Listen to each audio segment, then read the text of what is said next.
What is up, guys? BKP Outdoors here, back with another video. Unfortunately, today I will not be fishing. However, I will be fishing tomorrow. I'm going to do a little bit of a different kind of video today and tomorrow. Today I'm going to be doing a tackle tour and probably a rod and reel arsenal too, so y'all can see what I plan on using for this 2018 year of fishing. Starting off, I have a big announcement, which is I just bought a GoPro. This is the GoPro Hero 5. As you know, they just came out with the new 6, and I ended up getting the 5. This one does have the touch screen back. That way I can view my point. That way I can see what I'm filming. And I got the chesty, so tomorrow I'm actually going to be going out doing some pond hopping, maybe fishing a couple of creeks around my house. But without further ado, let's go through some of my tackle. I'm showing some of my unloading while I go to fish and stuff. I have a lot of tackle, and you may even think that it's a little excessive. Starting off, we will go into my backup stuff and work our way up into everyday use. So starting with my backup, I like to keep a ton of soft plastics. I mean, I have this bag here, and this is just miscellaneous stuff and little Ziploc bags based on what kind of bait it is. Here are some pink flukes, but then even silver money minnows, as they're called, and just some other random stuff in here, mainly soft plastics. And then I also have this big Tupperware where I keep gallon-sized bags. Here we have 10-inch spintails, anywhere from Zoom, watermelon seed, to power weight and culprit 10-inch spintails.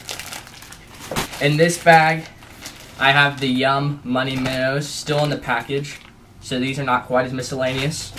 Here's a bag of just Senkos. I have some Cabela's, wave worms, couple different things in here. A bag of miscellaneous creature baits. As you can see, I have some good trailers in here, but then also some iguanas and stuff like that. Here's an overall miscellaneous bag that I just won't use very often, but occasionally may want to try something different. So there's some little pre-hook swim baits, some rage tail anacondas, this random stuff. Here we have 7-inch spintails from Culprit, Power Bait, Yum, Zoom, all those. And last, here are miscellaneous flukes, mainly Zoom. I prefer their Super Flukes or their Super Fluke Junior. So, as you can see, I like to keep a lot of soft plastics. A lot of these were given to me very recently, so I shouldn't be needing to buy any new soft plastics anytime soon. Moving on, we are going to go through my worm books. I have 3 worm books, all of the same kind, and I will take these every day when I go fishing, and each of them are in different categories. One of them has spintails, one of them has creature baits, and another has Senkos. So let's get started. As you can see, this is just the Academy brand standard worm book, but I like them because they have a good handle, makes them easy to carry, a front zipper pocket, which you can just throw random stuff in there if you need to. But then, as you open it up, just like your normal worm book, it's kind of like a binder. They have binder rings, and you can fill these with stuff. This one is a miscellaneous kind of Senko book, so as you can see, I just threw these in here, but here's some big, thick Bass Pro Shop brand Senkos. And I flip to the back. Here's some shaky worms, finesse stuff, and then even some little trailers, split tail trailers. Toss those down there. Again, the same bag, H2O Express Academy brand. And this one,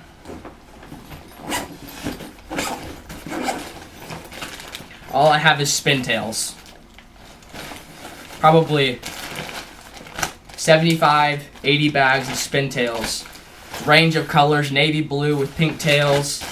Flip back here, we have some Culprit brown and black spintails. And these are my favorite all-time spintails. I used to love these when I was a kid because they're easy, you just reel with them. These are the Power Bait 7-inch watermelon chartreuse spintails. I love this bait right there.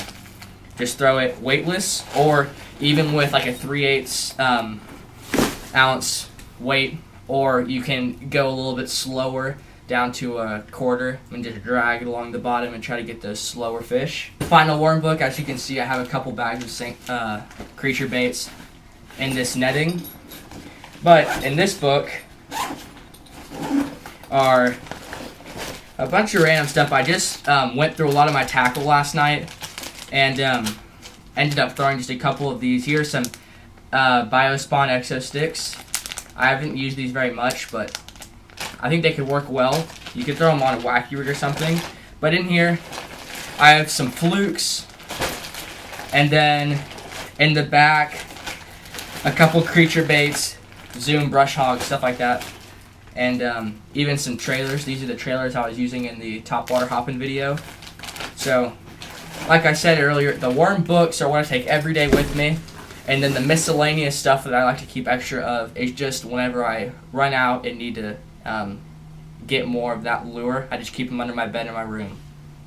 The most important is the hard lures. I keep all my reel tackle in this one big bag. This is an Okeechobee Flats tackle bag, and I'll just go through some of the stuff I keep in it overall. First off, in the top zipper, I like to keep a couple buffs. Right now I just have one in there. This is a mystery tackle box one. But then I can also keep soft plastics in there if I need to just throw something in instead of leaving it on my boat, make it dirty. Down in the front, I like to keep 2 pairs of pliers. One good pair of beetlenose pliers. These are just Rapala because these are nice and long. You can reach down in the fish's mouth if you need to and remove the hook. And these are also a different brand, but these were given to me by a friend, kid fishing, some people like to call them. But these actually have a really good pair of scissors up by the top and can really cut braid very well. So I like to keep these mainly for retying lures. In the front pocket, I like to keep a scale and random stuff like that. On the 2 sides, I keep these little boxes. This one is full of rattles. On the opposite side, I keep a little bit of terminal tackle, just some hooks and weights, stuff that I won't use as much, mainly stuff for Carolina rigs. Now let's get to the main boxes. As you can see, I like to keep just the standard Plano. I think they're 3700 size, mostly. And I'll just work my way up. Starting off with my jig box.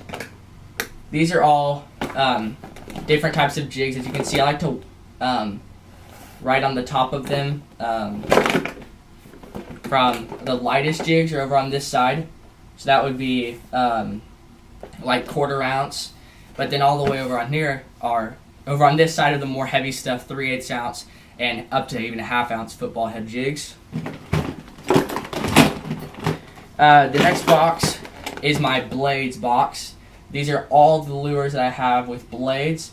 I don't keep a lot of spinner baits, buzz baits, or chatter baits just because I don't use them very often. But this Plano Elite box is super nice because you can throw your spinner baits in here, then tag the blades under, and they won't fall out. So I like to hold, as I said, spinner baits, buzz baits, and chatter baits in there. These are mainly build baits. So in the top, it's a double layered box. And the top,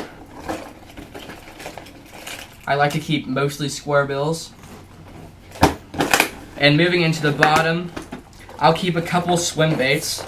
I don't fish with swim baits very often, and then also jerk baits and a couple lipless crankbaits. But I fish with jerk baits a lot more than lipless and swim baits, so I keep a lot more of those down there. Next up, I have my topwater box, or one of them. I have 2, but these are only soft topwater lures. So we have frogs, some topwater like bait fish, just weighted bait fish, like these right here, and then some frogs. I prefer popping frogs, but a lot of mine right now